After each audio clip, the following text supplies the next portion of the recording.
Hi, my name is David Luchow, and you're watching Channa Channa Channa podcast.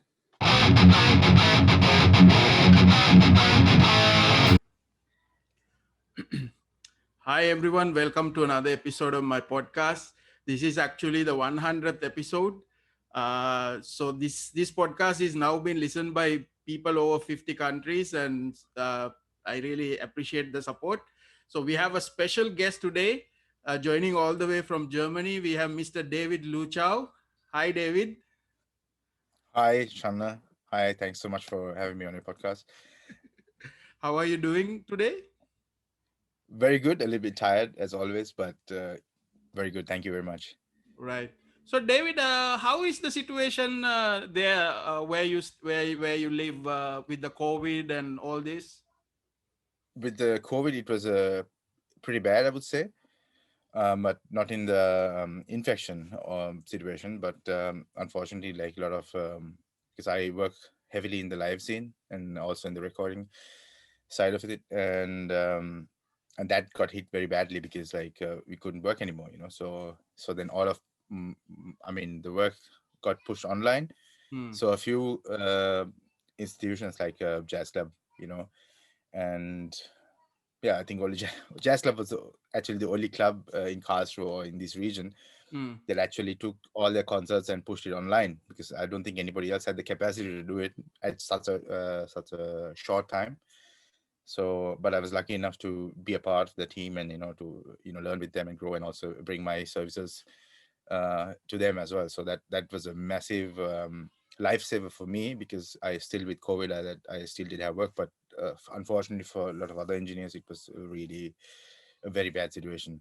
A Right. very bad situation. So, I Right. mean, we are still in this situation yet. Still, it's pretty bad. We are really on a very strict lockdown now here in Germany as well. But I really, really pray and hope things will change fast. That everything will most probably, hopefully, come back to normal. But right now, it still looks pretty bad. It looks pretty r- bad. Right. So, David, I know. I mean, you're born in Sri Lanka. So, how often do you go to Sri Lanka? When was the last time you visited Sri Lanka? Well, I go to Sri Lanka at least once a year. Last year was a disaster because we couldn't travel at all, because I was hoping to go to Sri Lanka with my whole family, and that didn't work out because of course, the airports were closed. So Right. that was a pretty bad situation because yeah, I was really sad. I think that was the saddest point of the whole COVID situation. Right. So I actually discovered you. You did an interview with Decibel.lk with Yasmin, like a little time ago. So that's where I Wow, that's a actually really long time discovered. ago. Yeah. Yeah. So and then I Cool. check out your website, and then I got to know what you artists that you're working with, and it's actually from your website I discovered some artists like from Germany, which I'm now following, which is a Oh, sweet. exciting thing. Uh, can you tell me a little bit about your childhood, where you grew up, and how did you got like your first memories of music? Well, I was born in Kandy, you know. So I'm a guy from Kandy, in Sri Lanka, and my I went to Trinity College, Kandy, and that's where I received my education. Hmm.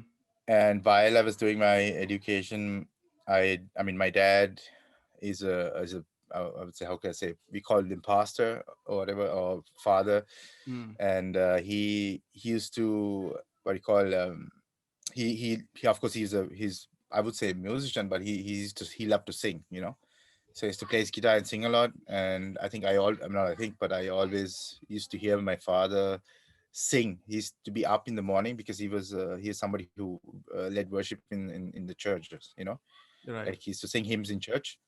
And he would get up every day at 3 in the morning and sing. And that, like, as a kid, so that is the ritual we had. Like, my dad used to wake up at 3 in the morning and sing every single day, and there's always music running in the background. So I know, even unconsciously, at 3 in the morning, I can hear my father singing, and then there's music in the background, but I try to sleep through that whole thing. Hmm. So that has been with us for ages. Like, this has been happening for years. And of course, then the situation was like, Sri Lanka at that point. we had like all English hymns were brought in to Sri Lanka, and then they were not they were only translated, you Right. know. They were just translated and sung in Sri Lanka, and it was not very like it didn't have a lot of impact. It was like, yeah, it's okay, we just sang a song, you know. But there was no such thing as an impact because it was not sung in your mother tongue.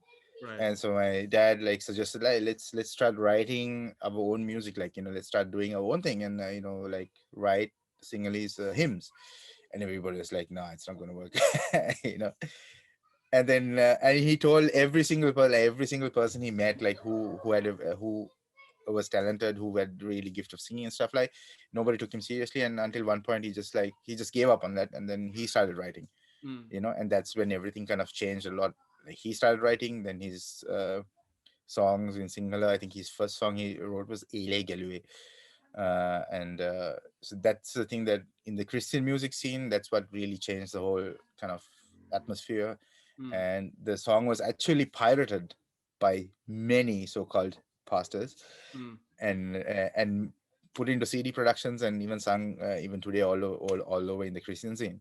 So that is kind of my entry into the whole music scene, because like, so my dad was doing a lot of productions. He was continuously in studios in Sri Lanka, and I was just tagging along and looking at all this stuff what's happening. And it was not easy, because like, I think my childhood was not a really easy one. It was extremely a hard one, because like because of piracy, Mm. because we had people, for example, we recently got to know, not recently, but this is about 2 3 years, 5 years back. There were people in Dubai that actually took all, like, bought our CDs from Sri Lanka. They Mm. took it to Dubai, and they actually duplicated everything. Right. They duplicated everything, and they started selling CDs at different churches, uh, and they earned easily a couple of millions without a shadow of a doubt. And we only got to know about it kind of a couple of years later. Mm. When somebody brought a CD to us and said, hey, this is something that I listen every single day in the morning, I love this CD. And he gave it to my dad, and my dad said, I didn't print this. From where you get this? And that's how everything kind of came. We Right. kind of got to know all this stuff. So that is kind of the background. And so for me, what I wanted was, I really wanted to have I just wanted everything to sound good. And for me, somehow, like, the productions my dad did was like, it was good, but it was not really at that level where, you could say, oh, wow, that's really awesome. It was always, there was something missing in it. So that was something that really kind of got me interested in this audio side of audio engineering. Mm. And I always wanted to, follow that and see what is that missing link. Why can't we really, as Sri Lankan producers or musicians or whatever, why can't we have that kind of finish, that polish, and that is what really got me interested in audio engineering and in the mastering, like into mastering. But at that time, I didn't know what mastering was. I Right. really thought, okay, this has to be the mixing and this equipment, and got to spend money on equipment and stuff like that. So that's where the kind of the journey started, because working with the engineers in Sri Lanka, seeing how they work. And like, sometimes as a kid I think, maybe you should do it this way, but you don't want to open your mouth, because they're senior to you, and they will definitely tell you to shut up and get out of the studio. So you kind of keep it to yourself, and watch how they work, and it's just shut up and be there. Right. And through these things is what I decided, this is the path I'm definitely going to take, and push my life in this direction. Right. So, where did you? I know you went abroad to study audio engineering, and so how is that journey? Where did you start with? But that was well, okay. That's a really crazy journey, because I got a scholarship to go to Switzerland through a very Okay. good friend of mine, Right. and somehow it worked out miraculously. It really worked out, because it was impossible, like, that at that point. So the scholarship, I got the full scholarship to go to Switzerland, study music. And I went there in 2004, and completed in 2005. I came back to Sri Lanka, but I just only studied 1 year of educated myself in how to play guitar. That's like, I studied blues, and I really love this style of music, and I really wanted to follow this very deeply. And unfortunately, only had the opportunity in to learn properly for only 4 months, because my teacher, he got ill, and we couldn't learn anymore. Right. So I just actually, from the entire year, I only have just 3 months of lessons completely, and that's what kind of whatever I have now is just 3 months of lessons that I have. But so that's where I kind of met my present wife. So she was with me, and so we never had a relationship in school, but later, things developed, and of course, she's we became very interested in each other, and she said, okay, if you're going to come to Germany, or you need to get yourself qualified, and that's the biggest problem for any Sri Lankan anywhere. It's like this qualification, you need the paper, and so, and that's when I started getting serious about, okay, education, and I thought, okay, good, I gotta look for something that will help me follow my dreams. And I thought, okay, the best thing to do is like look for schools, see what's the best. I found one in London, which was absolutely expensive, but yeah, and I joined it, and sadly I found out that it is again very disappointing, because like high promises, high, you have all these levels, and you're there and you're eager, you really like, I don't think anybody has ever spent so much time into the studio like myself, and Viresh Kure is another person from Sri Lanka, another cool guitarist, absolutely cool guitarist. You should also check them out. They have this band called Daddy. Absolutely love the band. I think the best Sri Lankan rock band, or whatever. They play everything on alternative and everything possible. These guys are really good.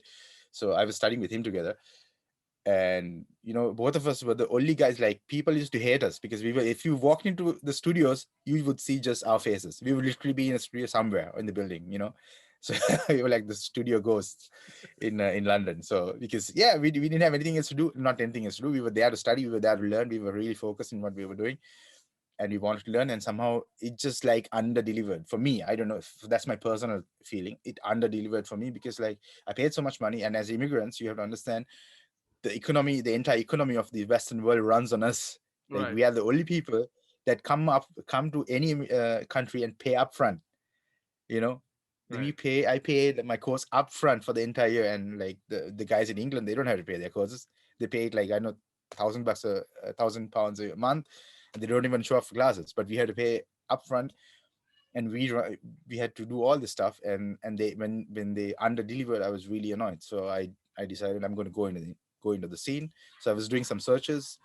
I lived in Surrey at that time, and I found a studio right next, I mean, not next to my house, but a couple of not even a kilometer away from me. So I just went there, and I thought, okay, let me go try my luck and see if I can get into the studio, because it was a pretty interesting studio. They used to do a lot of productions, and collaborate also with BBC and stuff like that. So I thought, okay, let me check, go have a look. And I actually got a meeting with one of with the audio director. Unfortunately, he's passed away right now, but he was a really cool guy.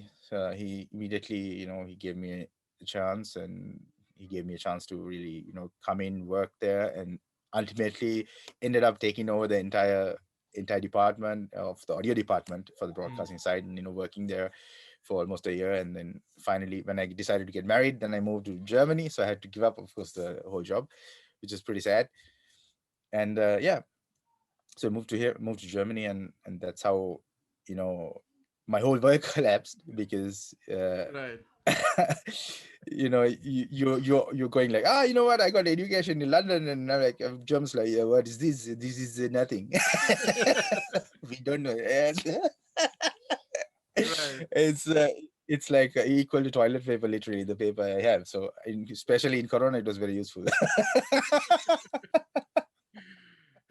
So So how did you like settled in Germany? So you have to establish yourself again.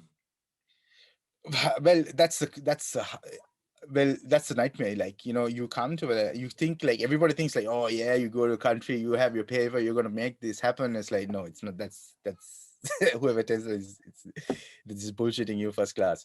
you Right. know uh it was really hard, because first of all, you have to understand, when you come to a country, the first thing you have to learn is, like, you have to definitely learn their language. And that's something, you can't be some arrogant guy and say, like, I'm going to speak English. It's not going to work. So I had to, put my head down and literally, like, start from scratch. You have to learn the entire language, and it's super hard. And somehow, to get in the whole rhythm of it. And then, and everybody says, like, yeah, immigrants are taking our jobs. Like, yeah, we're taking your cleaning jobs, but not the real ones.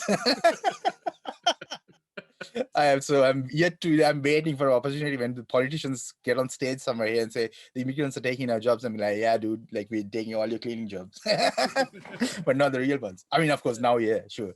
But yeah, that was a pretty hard year. So I was the first year I was not allowed in the sense like I couldn't get a job. So I was doing a job that any immigrant would do, do the cleaning stuff and stuff. And then I had applied to a few places, and then I got a few contacts, and then I got a break at an incredible place called ZKM here in Karlsruhe. And that is it's an institute for research, so it's not really like your go-to studio. It's one of them. It's huge. It's a massive place. And so I had a chat with the audio director there, and he was pretty impressed with my work in London and stuff like that. And so he said he would be very interested to have me on his team. And of course, the person I'm talking about is Holger Stenska. He's an incredible person. He's one of my first mentors, and of course, still to this day, if I have anything, I still call him and have a chat with him, and we're almost like buddies. And he's an incredible guy, and he's the person who actually he motivated me incredibly, because like somebody like that's where for me a lot of things changed. Like, I had this impression like, okay, you come here, you don't get a chance, nobody's going to give you a chance. And it kind of changed my entire perspective on everything. He said like, you know what, look, I can give you a job, but for your ability, it'll be a waste. So he said, why don't you come in as a freelancer, go register yourself as a freelancer, start your own company, and then come to us and we can give you work. And that's what he motivated me to start my own company, where I like everything was falling apart. For me, it's in Germany, like you talk to everybody, it's like, why should we hire you? Like, we got better guys than you, like we don't need you.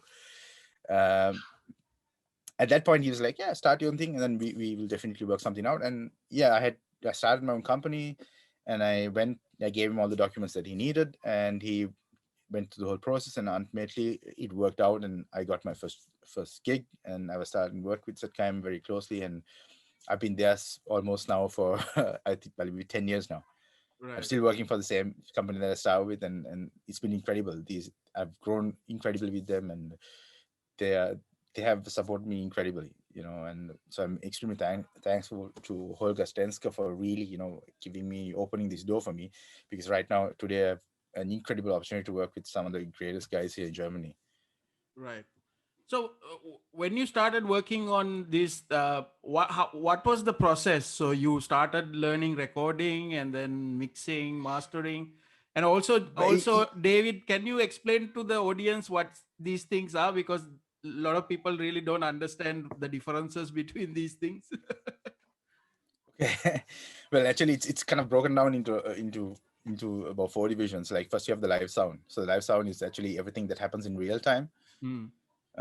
You're there, everything happens in real time. You just, process the sound in real time, and then you send a signal out, and that's your live sound. Then you have recording engineer is different, or because he has to check all the microphones, see everything is in order, if that sound is 100%, like it's perfect, it's near perfect or perfect.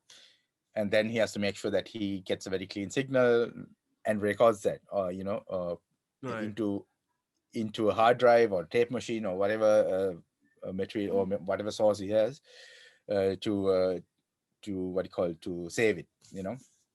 And the mixing guy comes in, for example, to save, not to save, but to work on the recorded materials. you know so I would maybe, for example, adjust the drums a little bit, make it sound a little bit, have the drums have a little more bass, or the bass have a little more, have it, the low ends fit pretty nicely.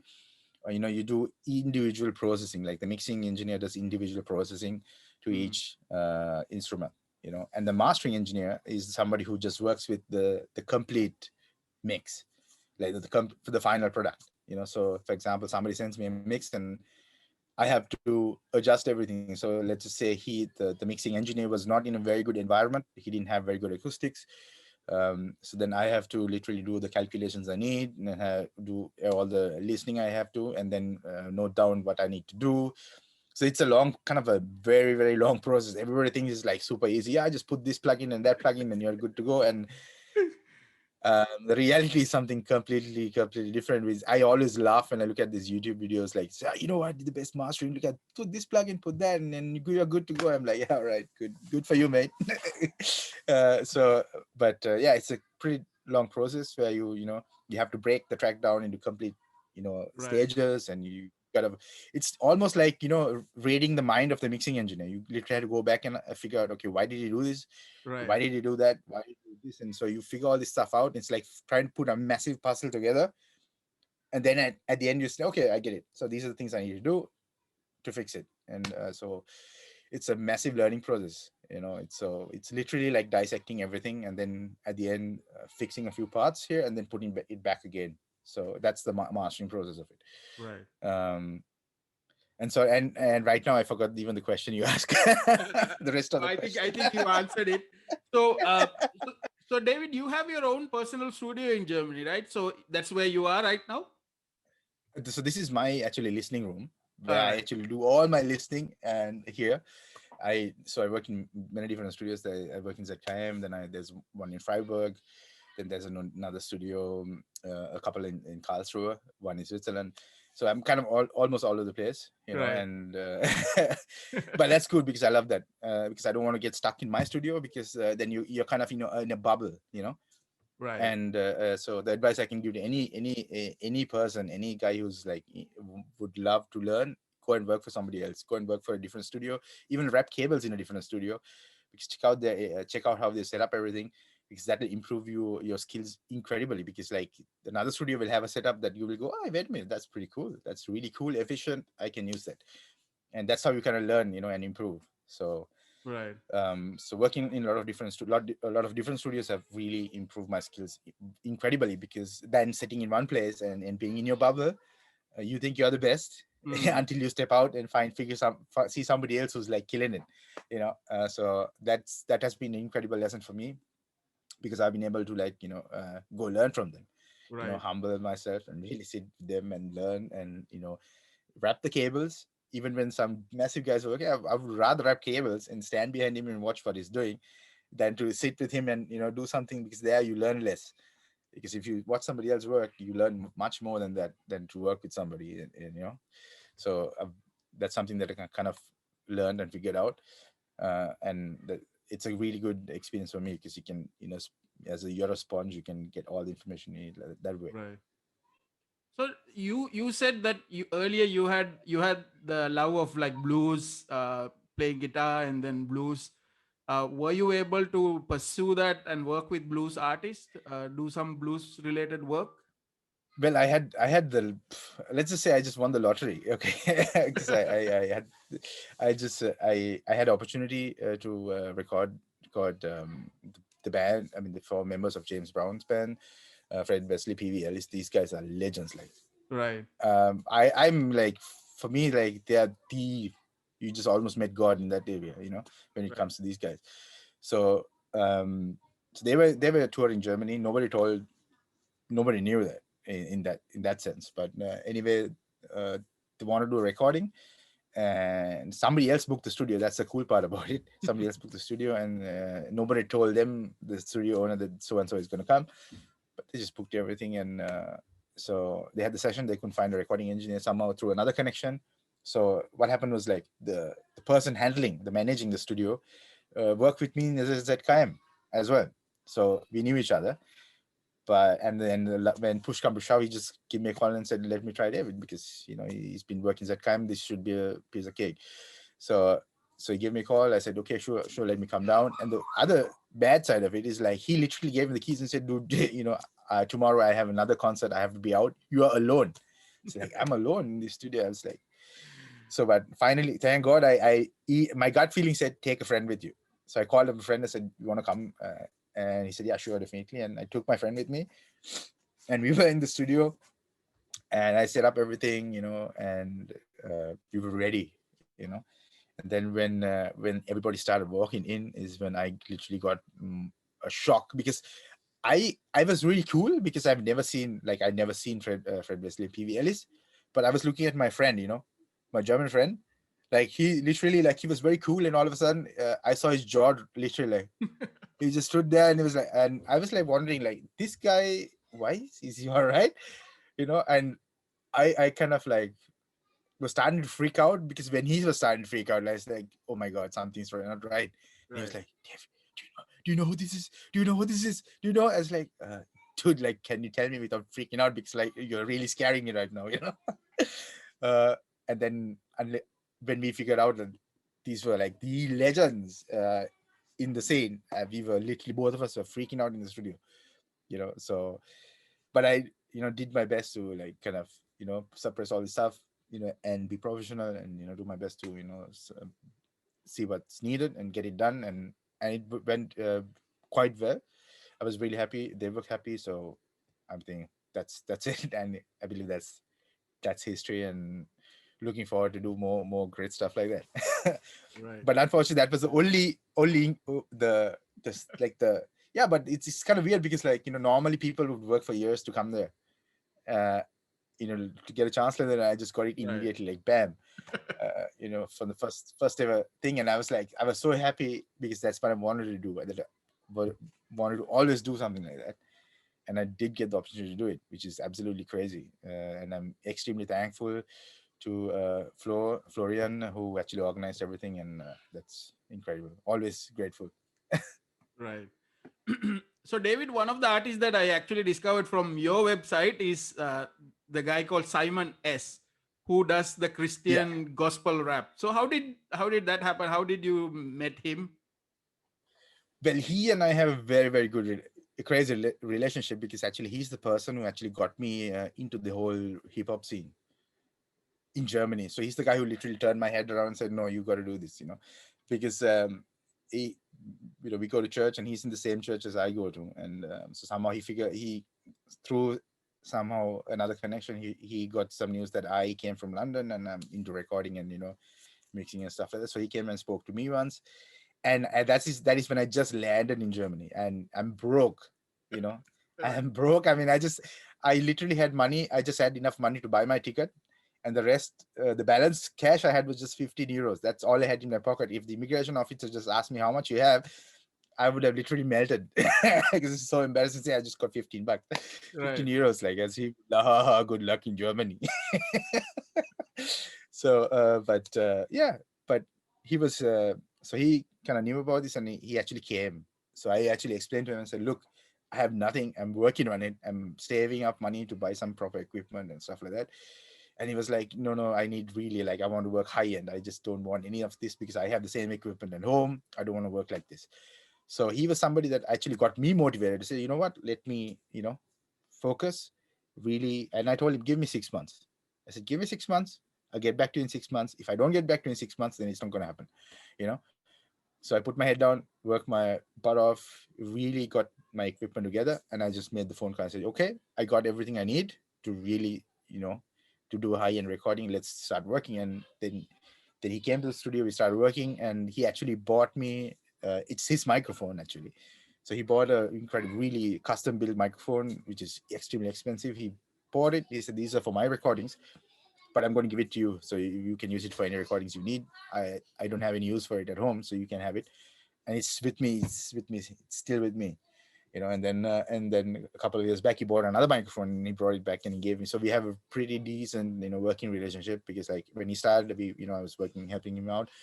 And of course now he's really helping me out a lot as well. So he's giving me microphones, he's paying me for my sessions and stuff like that, which is absolutely crazy, you know. Mm. So we have a very, very good working relationship. And of course now it's not more client, we are just family right now, and we are, working closely together. And I'm slowly, I've grown incredibly with him together as well. So we are really working hard, and he's also incredibly networked, and he's doing some awesome work in Germany as well Right. in the scene. So, what do you feel when, because you were like looking when your father was recording the gospel songs, now you're actually supporting a real gospel artist who's doing like gospel rap, Christian music, and now you're actually doing the actual recording. So, what thoughts you have on, like, how do you feel about that? It's incredible, like, that feeling that you're living your dreams, right? there's nothing else than to say that you're not good. Like I don't get up and curse. Right. I don't have that.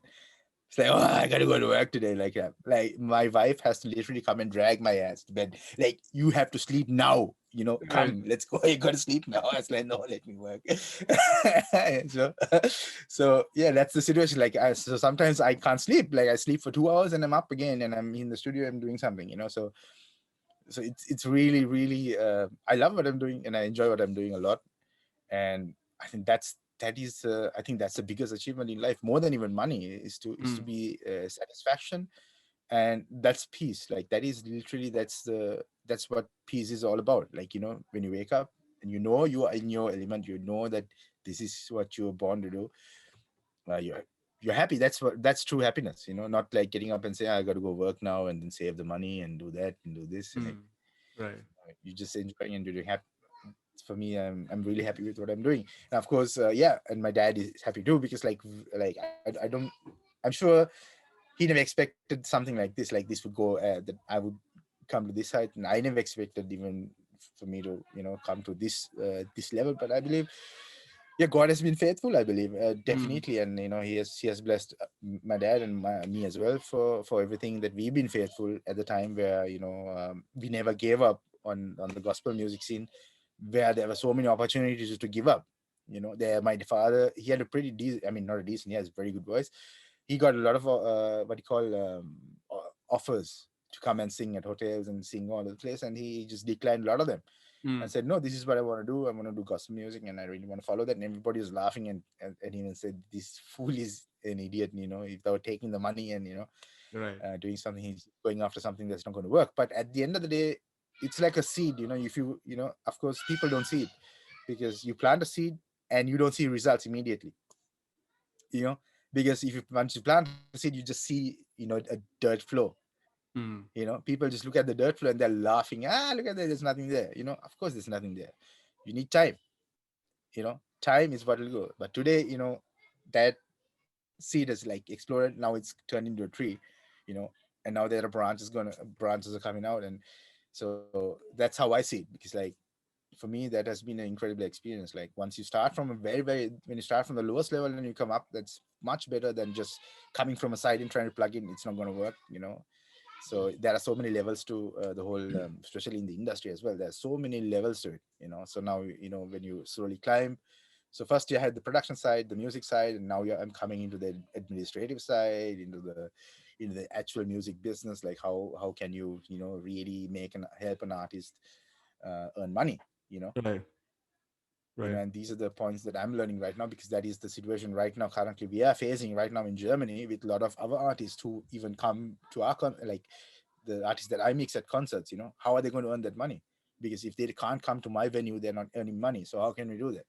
So Jazz Club has really, kind of twisted it, like literally put their taken everything they got and turned it around, and like they're supporting their artists and they're supporting themselves and everybody else around the scene by going doing live streams, and people are buying the tickets for the live streams. And so actually all of a sudden things are happening. Mm. So there's a different industry. I'm learning all of that as well. So there's so much to learn, there's so much to do. And of course we can also what do you call apply these also to the Sri Lankan music scene. We can actually Right. help tons of artists and musicians in Sri Lanka, definitely come up in what they do. So this has been a really great learning experience. Even Corona has been a great learning experience, because it's always good to step out of the boat. And Yeah. when you're in your comfort zone, you get too lazy. And I believe the Corona has in a way, Corona is a blessing. In a blessing in disguise to many who are willing to step out of their comfort zone. Right. Right. Yeah, because I believe also, like, a lot of people were like, they always say, okay, 2020, goodbye 2020, all these things. But what I felt was 2020 for me personally was actually a good year for personal development, because I took some challenges that I wouldn't do in a normal case. Even this podcast I started because of Corona, because Like, I mean, see what I'm talking about. yeah. So it has been a great thing for many, but it, Corona is great for the few who really are willing to take a risk. because Right. life is honestly, what I can tell you right now is life is risk management. If you play it safe, don't expect to have fun. Right. Right. Don't expect, like, that's the thing that I tell a lot of the Sri Lankan, because like my inbox is overloaded. I think I need a new phone. I just can't. I mean, I have about 1,600 messages on Instagram, on what do you call it, on WhatsApp. Mm. uh, I just can't reply all this stuff, because like, and sometimes I just read through them and I'm like, everybody's asking me the same question, so I'm like, oh God, like, how do I, get this? So it's kind of frustrating. But the truth about it is, like, nobody is willing to put that extra effort, to put that extra hard work, or to learn a new skill. They just want, because everybody looks at my success right now and they think, okay, let me, if I do a course, if I get myself qualified, I can be like David Luchow. No, no, no, you Mm. don't get it. Like, you don't know how many months I literally clean toilets to save that money to get to my dream. Because Mm. like, if I was looking at my image and my status and my ego, I wouldn't have done that. And if I didn't do that, I wouldn't get to the goal, because I needed like 5 or 6 thousand euros to buy my equipment. It Right. was not cheap. So I already had a goal. Okay, I need 6,000 euros. How do I get to my goal? Am I going to sit at home and cry about it, or am I just going to get out there and take the first job I can do, earn that money, get a second job, earn that, and save everything I can? I don't drink. I didn't even drink Coca-Cola. I didn't. I mean, of course, I don't drink any alcohol, but I didn't do anything. I didn't even go to movies. Nothing. I just saved every single penny I have, put Right. that into a box, and at the end of that, 8 months, or end of the year, when I opened it, I knew I can do dreams now. I can make my dreams happen. Why? Because I put that commitment in, and I put that. But everybody else is not willing to do that. They're just Mm. like, they're expecting that maybe I will help them out, or somebody else will help them out, or their mom is going to give them something, or their dad is going to support them. Like, that's you will never achieve your dreams that way. Because you'll be Right. sitting and waiting for the 10 years, and you'll be in the same place. And if you're in the same place after 1 year, then I think you need to really sit down and have a very good discussion with yourself. Like, have a board meeting with yourself, break it Right. down and say, okay, what went wrong? What can I do to improve? You know, uh, what can I do to improve my skills? Because then if you're not improving, that means you have a problem with your skills. Your skills are rubbish.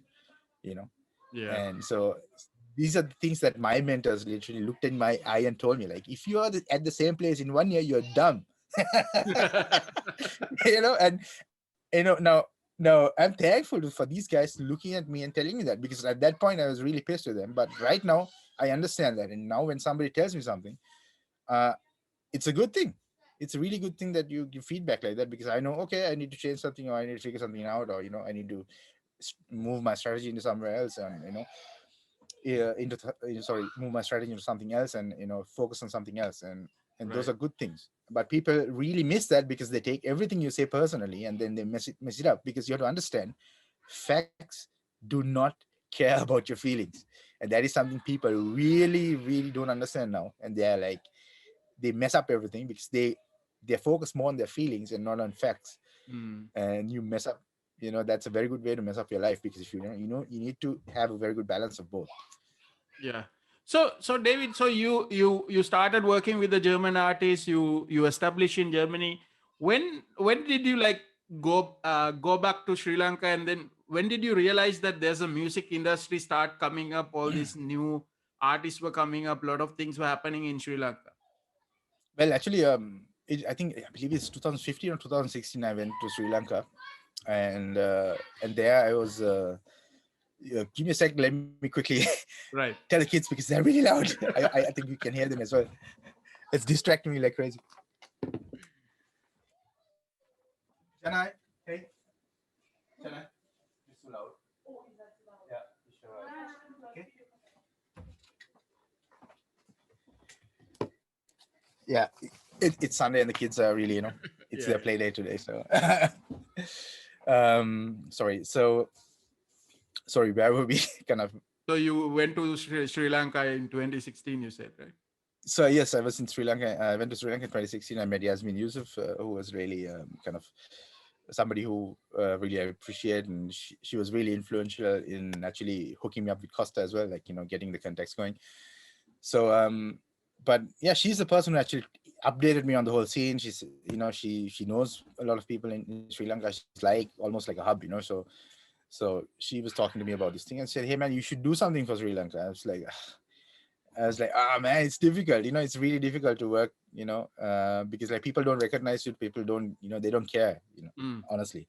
So it's easy for me to work in Germany because like people really take you seriously, and when you say something, they really take you seriously. And in Sri Lanka, unfortunately, it's not so because like everybody's a professor.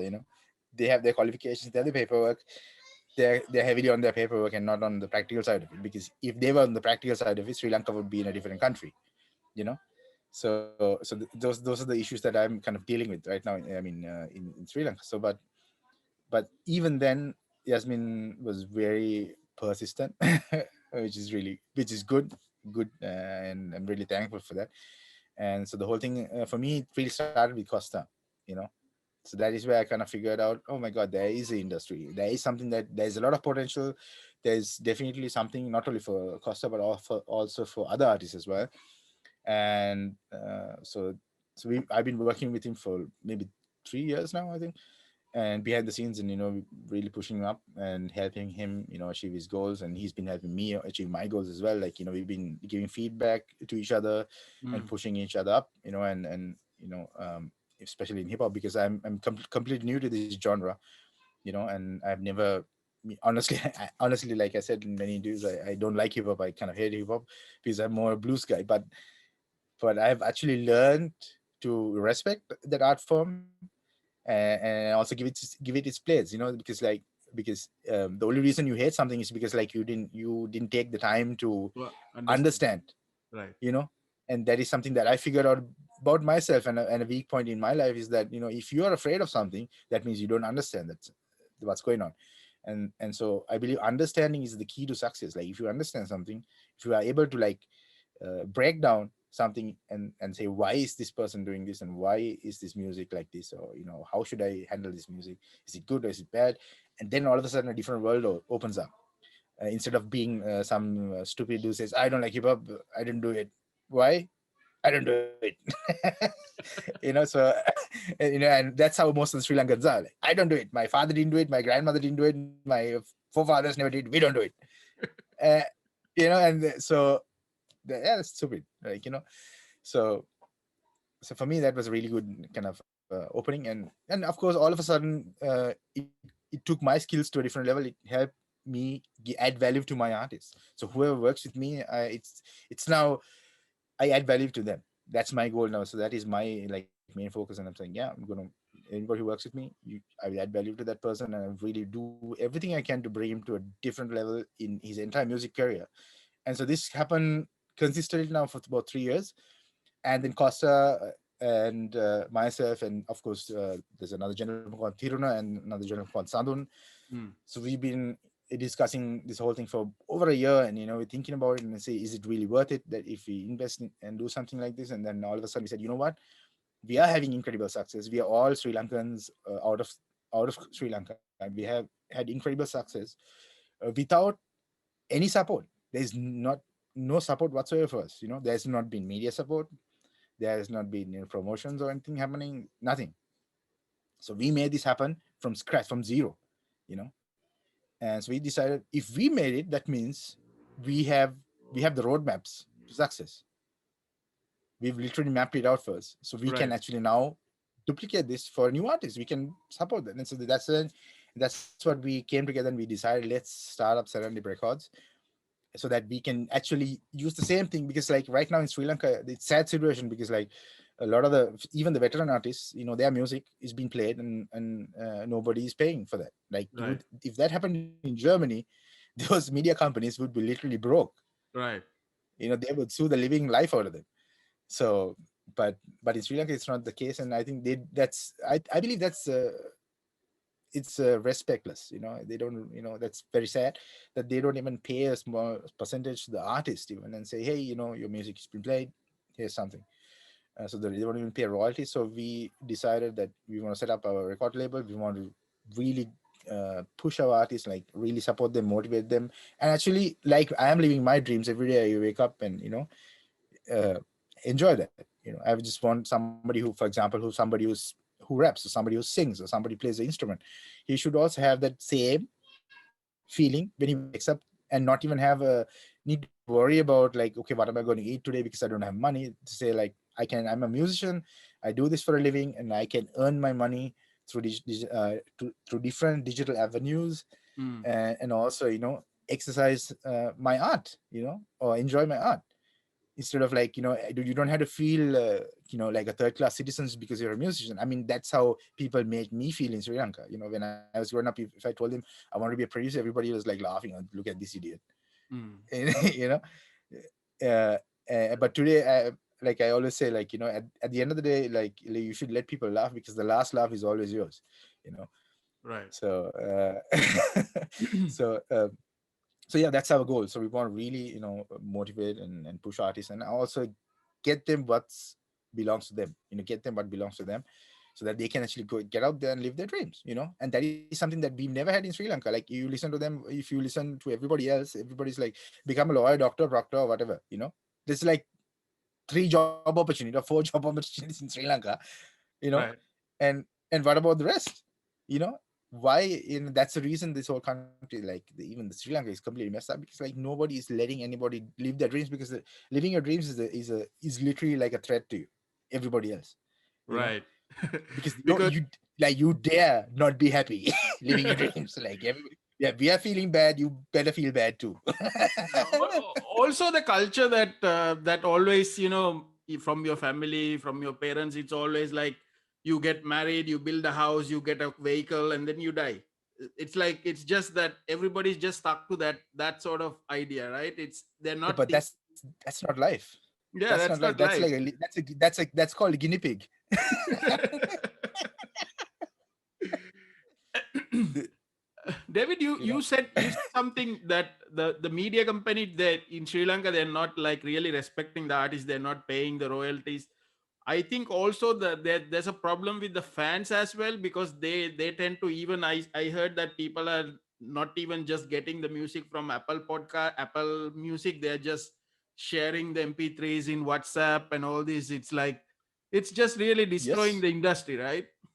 yes, but we have people right now who are actually looking into that, and we have methods of finding out who's doing it, and we are into it. I don't Hmm. want to give any more information on that, but Right. we are cracking down on it really fast, and I would say we have.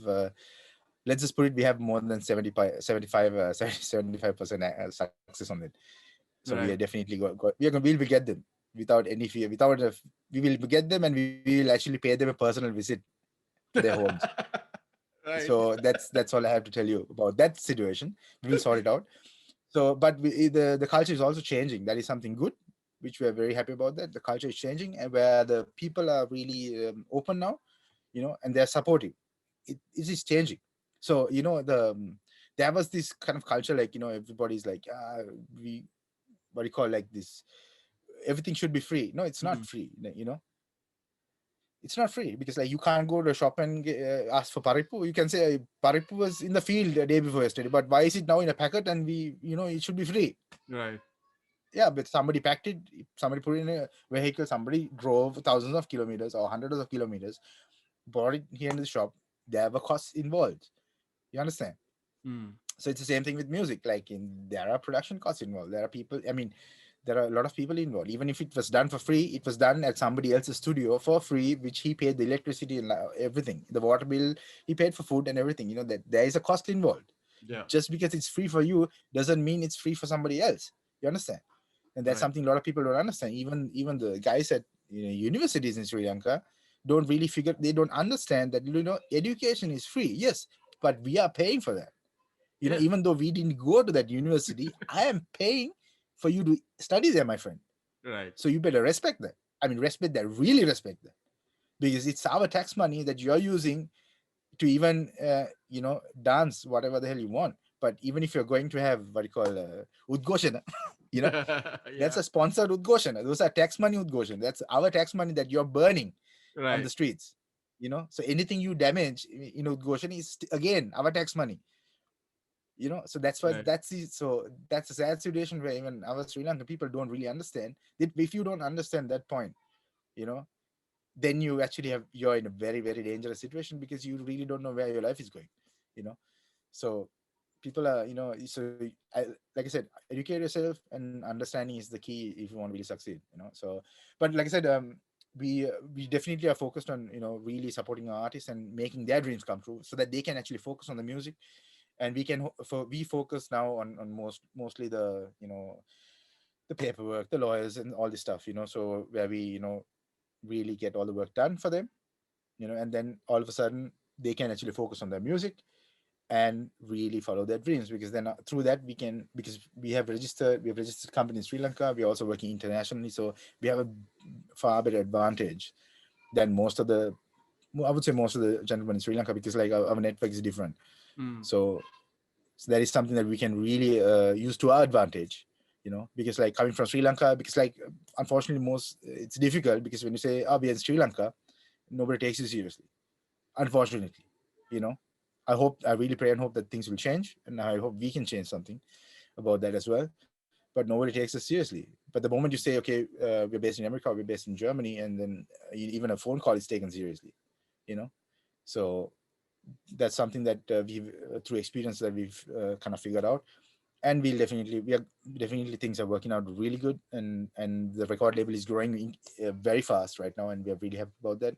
So we are giving at the moment we are signing only, like, you know, established artists at this point, Mm. but very soon we will open the doors to even everybody who's interested as well, you know, and who really loves to follow their dreams. But of course we will definitely test them as well. Like we won't sign everybody, Right. you know. We need people who really have the passion for it. That is important, as knowing Sri Lankans, you know, they just do 2 or 3 songs and then they expect us to do everything else. That's not how it's done. You know, you got to work hard, and then when depending on how hard you work, that's how hard we're going to work. It's like, you know, it's a 1-to-1 ratio. Right. So if you slack, then we're going to also take a chill, you know. So depending on how hard you work, then that's the exact amount of energy we're going to put into your work. So that's the kind of um, what you call the motivation we have, you know. Because also we know, because like for example Costa works really hard. He really sends me a song. I mean, we're all ready with like 2 or 3 albums already. So, Mm. you know, that sees how much drive this guy has, and that motivates me too. And all right, let's do this, you know, let's go. And somebody who's like, if I have to call an artist 5 times that he has to send me his track for mastering, that he's not getting signed, Right. you know.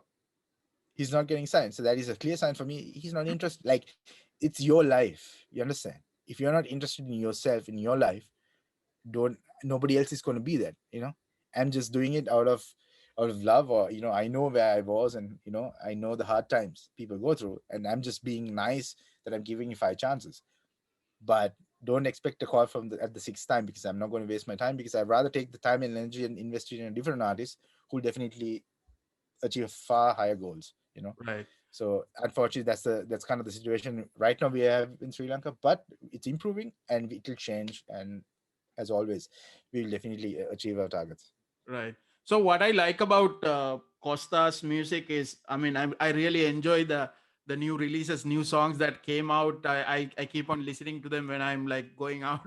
It's always on my Spotify, because Oh, I think really you guys push the boundary that now these songs can be considered internationally, not just for Sri Lanka, right? Even though they are singing in Sinhalese, but it's really, I can see that difference, that this is really an international song already. yeah, definitely. So I mean, that is what I've been working so long for. And from the sound wise, that is something that I really wanted to achieve. And I mean, Mm. we are slowly getting there. So it's been an incredible ride for us. And, you know, of course, there's so much stuff that I am doing here. Of course, you can't see much, but Right. I have, it's a what can I say? It's so much to learn. You know, it's so much something. These are things that you cannot learn in no audio engineering school is going to teach you this, and that is where that's where you really miss the whole ball. You know, Right. because this is something that you can only learn through experience and being with really top end engineers, because these are the secrets they use, and they that's what you can learn with them, you know. Right. So being with them has really helped me open some incredible doors, and, you know, get some incredible understanding into the whole mastering scene, you know. So yeah, it's going to change, and we're going to have some incredible music. And Costa is not the only person that you're going to say, oh my god, he's international. There are many other artists who are on the way there and who are almost achieving it right now. So yeah, Yeah. you're going to be surprised in a couple of months what's going to happen. Yeah, because I check out some of the artists that you have in the roster for Serendip. I really dig that music. I mean, I listen to a lot of music, different genres, and I can still dig that. Yes, but I also want to very clearly say that Serendip is not just a hip hop Right, label. We will sign every single like we also I mean we are also looking into signing gospel and everything, every genre from A to Z. We right. will definitely do, and we are looking into that as well seriously. We are not going to say, brand ourselves as a hip hop label or anything like that, because people have been saying, oh, that's a hip hop label. No, we are not a Oh, hip hop label. right, We are open to every single person, and we work with every single person, even veteran artists. If they really want to come and just they only have to do is get in touch with us. That's all. We've been trying to right, get in touch with some artists, and they've been very kind of uppish and like, I'm veteran artist, I don't do that. It's like, okay, hey, all right, cool. I'm trying to help you. If you don't want if you don't want our help, it's all right. We're not going to right. force ourselves on you or anything like that. It's all up to you, because we have the opportunity to actually give you a chance. You don't want to take the chance, it's your problem, not ours. But do not ever say we didn't give you a chance. That is something that we will definitely come back to you on that. Right. So, David, I really appreciated that you actually put your dad's music in Spotify, right? So I was able to listen to that. So it's really Oh, nice to see that, listening to that songs on Spotify. What do you think about these platforms that you can put this music to like the whole world? What do you think about these platforms? I'm very happy and thankful for some a platform like that, because like 10 or 15 or even 20 years ago, this was not possible, and as a kid, if we already had platforms like this, I think we would have actually had a different life completely. Right. you know but at the end of the day, I think now there is so much potential, there's so much possibility for some young people to actually go out there and live their dreams without any issues. um, but they just need to know how to do it, Hmm. and that is also something that we definitely are looking forward to teach them and support them. So this is a good thing, and people need to understand and know how to use them, and that is the thing. So if Spotify is still not in Sri Lanka, and hopefully they come to Sri Lanka soon. We are actually waiting for them. Only the premium accounts are able to access Spotify in Sri Lanka Hmm. right now, but soon, hopefully soon, that even the free accounts will be able to access that, and then there'll be definitely no issues whatsoever. Everybody can listen to music on Spotify and Apple Music. Apple Music, you definitely have to have accounts. So if not, they don't give free accounts. Right. So that is the only thing. But it's great, and thank you so much for listening to my dad's music. And another thing is, like, I decided I was going to master everything, all of his albums, but then I decided against it and said, if I master all of these things, then I'm literally killing all the work from the engineers and the musicians and Yeah. everything who did that. I'm literally like saying, you know what, I know better, you know and I think that is something that sometimes you have to be very careful of. Just because you can improve something doesn't mean that you should improve it. So I decided to not to improve or not to remaster anything. I decided, because this is something that even I can show to my children and say, you know what, this is where your father started, or this is where your grandfather started. This is where I started to do production, and that's how bad it was, the quality of it, and now look at what I've achieved. And so I have a reference point where I can come back to and say, you know what, even if I feel bad or I feel really weird, then I can go back and listen to that and say, you know what, that's where you started. Yeah. You can achieve much higher goals from now on, because if I change it, then I don't have a reference point anymore. you know Yeah. so I don't care if people say, it sounds rubbish. It's not there for you to judge. It's there because it has a different purpose. Yeah. So for Plus, me, when that's how I I kind of look at it. plus when I'm listening to that, it brings me back to a different era of how songs were, right? So that's what Exactly. we need to get. So one thing that I really appreciate, you're putting it there so that somebody else will, right, discover that. Maybe other Sri Lankans who living in the other countries might discover it.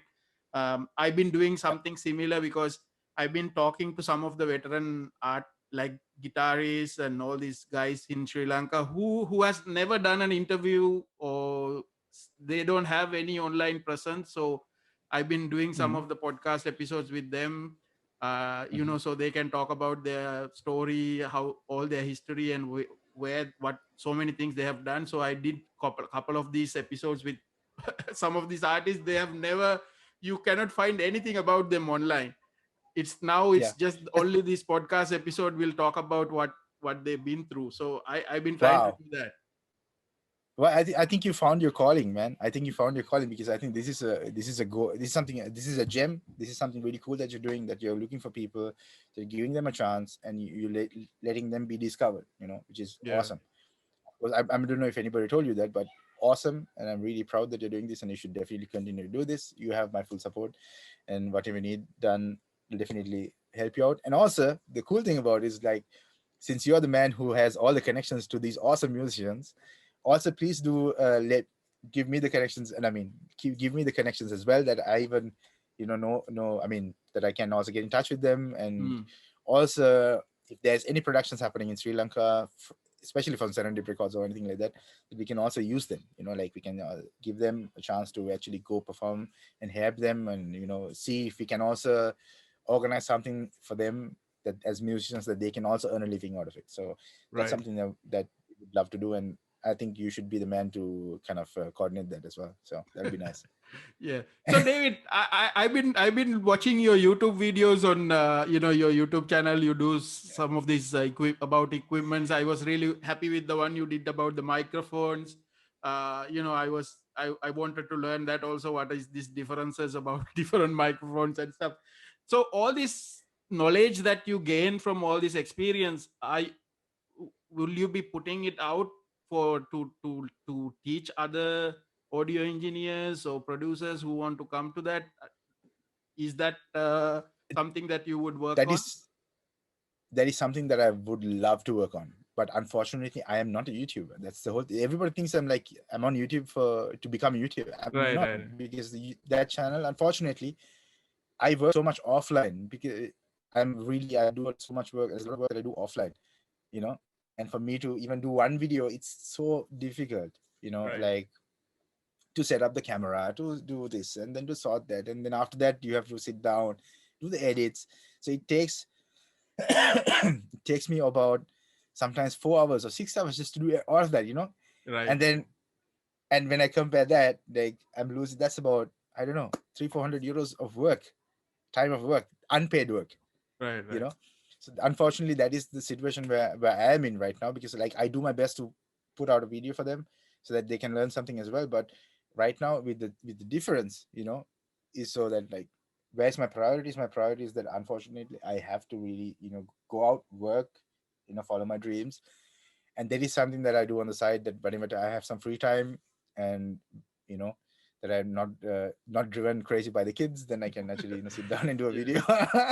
But Sit down and what I was actually talking about is maybe you can put out a masterclass course or something that you can people can study online, something I like have that. one course.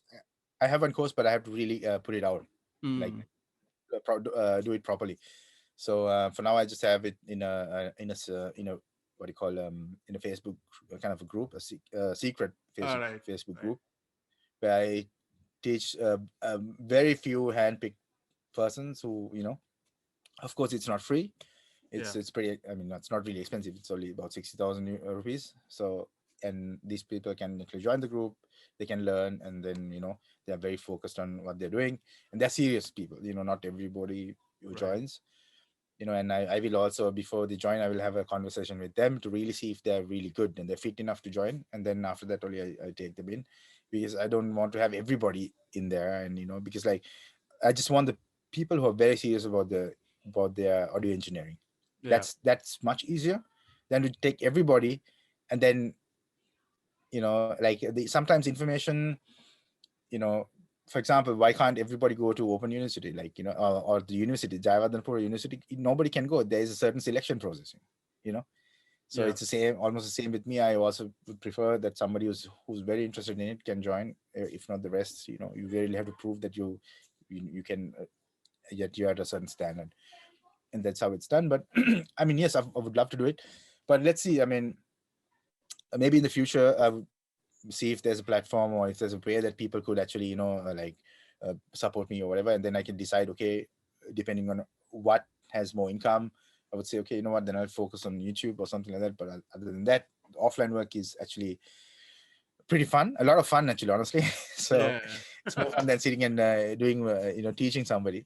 So that's the whole thing. But at the end of the day, I believe that I could give something much more worthful, because like there is more value in what I could give somebody, is Mm. because it's not just coming because I got a degree in something. It's because like I've been there, done that, and done that 150 times, or done that a million times. And that's why I know it works, instead of somebody saying try this and try that. I know, put this, I can tell you, if you have a situation, if you have a problem, I can tell you exactly what you need to do to solve that problem. And that is something that is pretty expensive, because like people pay a lot of money for problem solvers. So I think it's not fair that I sometimes give out all this knowledge for free, because I didn't actually get that knowledge for free. I could have bought a house or a couple of houses, in Sri Lanka, Yeah. for the amount of time I actually spend that. But the weird thing about Sri Lanka is like people are willing to go and pay money for a course that will actually bring them almost nothing, but but they expect us to give everything for free. So that's kind of weird. That's a kind of Right. weird kind of thing.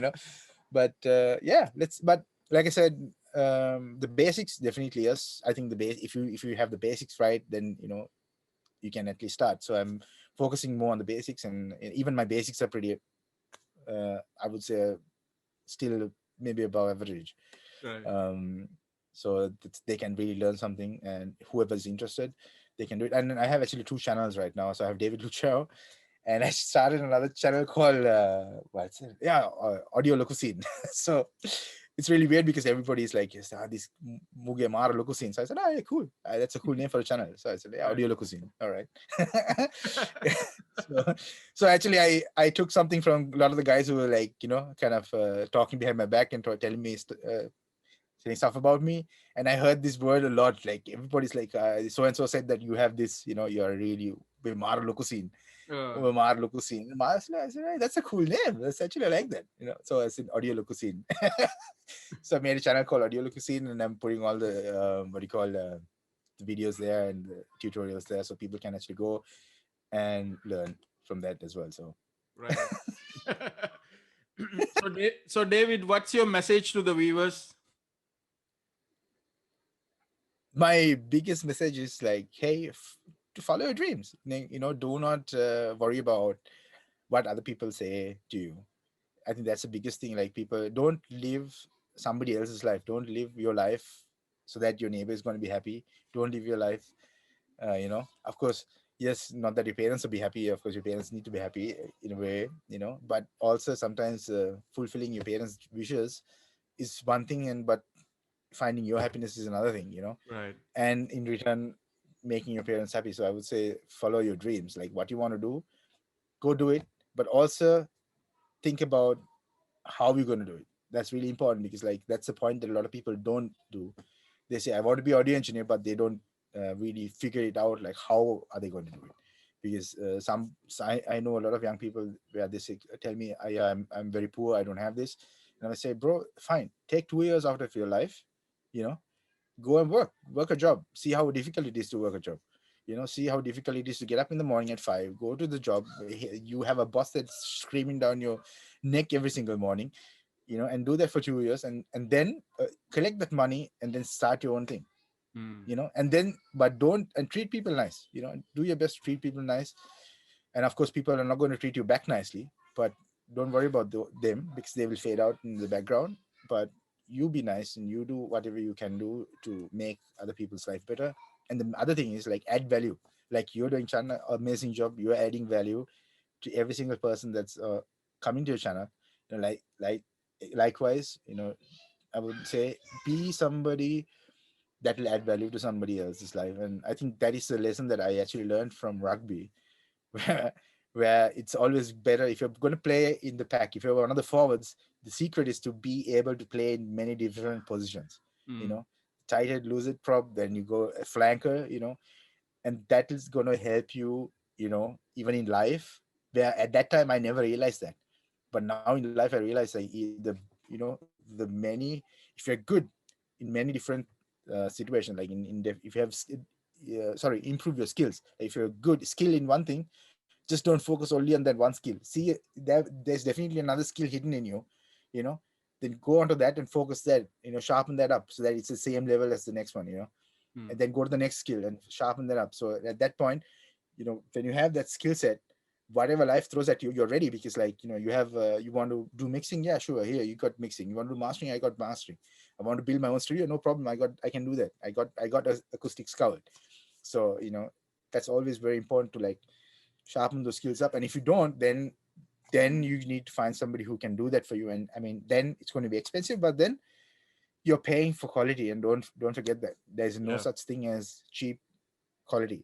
It's you can't uh, you can't expect. You pay what if you what you say you what you get what you pay for. Yeah. Yeah. So Yeah. I say, so many languages are going through my head right now. So but Right. So David, anybody you want to what, shout out? Anybody you want to shout out to? well, yeah, big shout out to Yasmin Yusuf. Has she been on your show? Yes, she has. Oh, okay. Cool. So yeah, definitely Yasmin Yusuf, Costa, and every single person who has helped me, get to achieve my dreams. Big thank you to all of you guys, and of course, thank you so much, Channa, for your time and actually having me on your show, man. That's awesome, and looking forward to definitely be in touch with you. And don't forget the guitarists. Yeah. So maybe, David, maybe I can get some private lessons from them. yeah. So David, this was. Thank you for joining. I really appreciate. I mean, it was really fun to talk to you, and I learned something from you that I know a lot of people will enjoy this podcast. So thank you for Awesome. joining, and keep inspiring, keep creating great music, and putting Sri Lanka on the map. So thank you for Definitely. joining. Have a great evening. You too, Shanna. Have a good one. God bless you, man. Take care. See you.